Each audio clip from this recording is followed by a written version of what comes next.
জানেন কি প্রেমানন্দজি মহারাজ কিভাবে দর্শন পেয়েছিলেন স্বয়ং রাধারানীর? এই ঘটনা বহু বছর আগের। তখন প্রেমানন্দ বাবাজি বৃন্দাবনে একটি গাছের নিচে বসে মানুষকে শ্রীকৃষ্ণ রাধারানীর রাসলীলার কাহিনী শোনাতেন। তার কীর্তন ও বর্ণনা শুনতে দূর দূরান্ত থেকে মানুষ ছুটে আসতো। একদিন তিনি সবাইকে বলেছিলেন কিভাবে ঠাকুরজি গোপীদের সঙ্গে নৃত্য করতেন এবং কিভাবে রাধারানীর সঙ্গে মিলন হয়েছিল।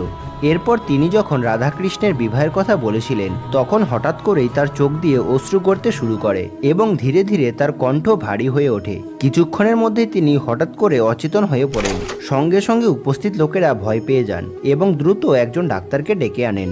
প্রায় 15 মিনিট পর তার জ্ঞান ফিরে আসে। তখন দেখা যায় তার চোখ ভেজা এবং মুখ অত্যন্ত প্রশান্ত। কিছুক্ষণ পরে লোকেরা যখন তার কাছ থেকে জানতে চায় কি ঘটেছিল, তখন প্রেমানন্দ বাবাজি বলেন, আমি সেই জায়গায় চলে গিয়েছিলাম যেখানে আমার রাধারানী থাকেন। আজ যদি আমি নাও ফিরতাম তাহলে আমার কোনো